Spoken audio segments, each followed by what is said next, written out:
Salut tout le monde, c'est Rimel et bienvenue dans cette vidéo dans laquelle je vais vous parler d'une autre de mes passions qui se trouve être la mécanique quantique. Un domaine de la physique où on en apprend sur les particules élémentaires, les interactions et tout ça. Bon, par contre, j'ai un petit problème. Je suis obligé de filmer ce dont je veux vous parler parce que si je me filme moi, je réussirai pas à filmer ce dont je vais vous parler. Ouais, ne l'oubliez pas, mais je suis un débutant, hein. Je suis pas un pro avec des montages et des dessins à la science click, dimension ou même d'où ça vient, des chaînes que j'adore, hein. Par contre, vous trouvez pas qu'il fait chaud, hein? C'est presque la canicule, hein. Hein, juste comme ça, voilà. Bon, bien maintenant, sans plus tarder, commençons. Donc en gros, vous voyez, il y a des catégories de particules bien précises, dont une qui se trouve être celle des fermions. Et les fermions se trouvent être eux-mêmes divisés en deux sous-catégories, les quarks et les leptons. Ainsi, les quarks et les leptons, comme vous voyez, sont regroupés en trois familles de particules, le tout dépendant de leur masse et de l'énergie qu'ils confèrent. Dans la dans la première famille, nous retrouvons les particules qui nous sont les plus communes, comme les quarks up et down, ainsi que l'électron et le neutrino électronique. Les quarks up et down se regroupent par trois pour former les protons et les neutrons qui composent les noyaux des atomes, et les électrons orbitent autour du noyau. Les charges positives des protons et négatives des électrons s'additionnent pour former une charge totale nulle. Nous pouvons même faire circuler les électrons dans des courants électriques. Quant aux neutrinos, eh ben, ils interagissent si peu avec la matière qu'il est quasiment impossible de les détecter. Après ça, il y a deux autres familles de particules plus lourdes, demandant plus d'énergie et étant donc plus instables. Il y a donc par exemple les quarks charm et strange, ainsi que le muon et le neutrino muonique. Ainsi, comme je ne cesse de vous le dire, ces particules sont plus lourdes, plus massives et ont besoin de plus d'énergie. Et enfin, il y a une troisième famille avec les quarks top, bottom, ainsi que le tau et le neutrino tauique. Ces particules étant encore plus lourdes que celles de la première et même de la deuxième famille, sont celles ayant le plus besoin d'énergie.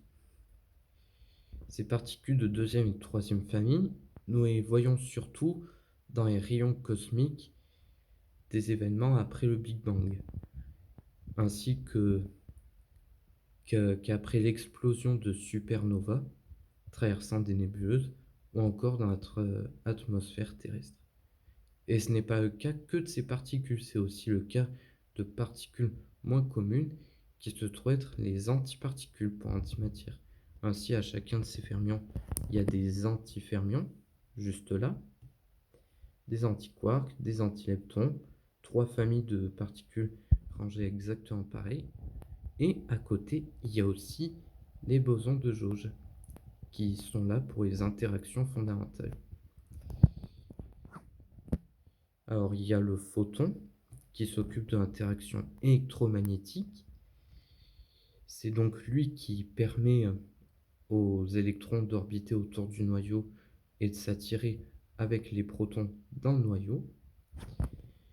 Il y a les gluons, qui sont au nombre de 8 et qui s'occupent de l'interaction forte. À la base, il est censé en y avoir 9. Un chacun avec une charge de couleur et une charge de couleur opposée, pour les antiquarks donc. Donc des gluons rouge et jaune, jaune et vert, vert et cyan, cyan et bleu, bleu et magenta, ou magenta et rouge. Et aussi 3 gluons incolores, rouge et cyan, vert et magenta, ou bleu et jaune. Mais il y a une symétrie qui empêche le quark, le gluon bleu et jaune d'exister aux côtés des gluons rouge et cyan, ou vert et magenta. Et après, il y a les bosons Z et W qui s'occupent de l'interaction faible. Lorsque par exemple un neutron est instable, un de ses quarks d'armes d'une charge électrique de moins un tiers va rejeter un boson W-, juste là, et va transformer en quark up de charge plus 2 tiers de charge électrique. Donc. Et le neutron va devenir un proton. C'est aussi le cas lorsqu'un neutron rejette un électron pour se transformer en proton, ou qu'un quark up du proton rejette un boson W+, pour devenir un quark down, et donc proton devient un neutron. Et enfin, il y a une dernière particule un peu plus mystérieuse, le boson de Higgs. Théorisé par Peter Higgs en 2011 et officiellement découvert en 2013, le boson de Higgs serait la particule qui donne aux fermions, aux antifermions ainsi qu'aux bosons Z et W une masse. Et en fait, c'est pas tout. Il n'y a pas que toutes ces particules-là. Il existe également une théorie, même plusieurs théories sur lesquelles il y aurait la matière, mais aussi l'antimatière, la supermatière, donc issue de la supersymétrie, ou même la matière exotique. En supersymétrie, il existe pour chaque fermion un boson, et pour chaque boson, un fermion. Et donc, c'est un peu le cas ici. Il y a des fermions, des antifermions, des superfermions qui sont donc des bosons, et des fermions exotiques. Et là, pour les bosons et leurs équivalents, c'est un peu plus complexe. Il y a le photon et le photino, les gluons et les gluinos. Il y a Z, Zino exotique, Z exotique. Il y a W plus et W-, Wino plus et Wino-, Wino plus exotique et Wino- exotique, et W plus et W- exotique. Puis il y a X, Xino, Xino exotique et X exotique. Ouais, ça fait vraiment beaucoup de particules. Si vous n'avez pas un cerveau assez grand pour retenir tout ça, laissez tomber. Puis, en fait, voilà quoi, la supersymétrie, c'est donc des bosons pour chaque fermion et des fermions pour chaque boson. Et la matière exotique, c'est un peu comme la matière normale, mais avec une masse négative. Donc les quarks, les antiquarks, ainsi que les leptons exotiques ont une masse opposée. Et il y a aussi les neutrinos qui, me semble, participent à la matière noire.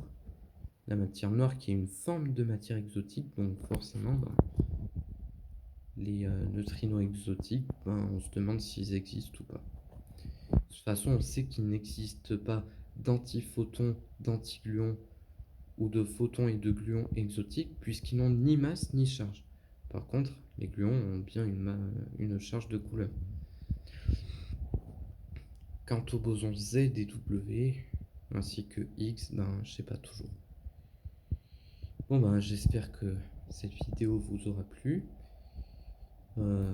Likez, abonnez-vous, et je vous dis à la semaine prochaine pour de prochains shorts sur les bouquins de FNAF par exemple. Allez, salut!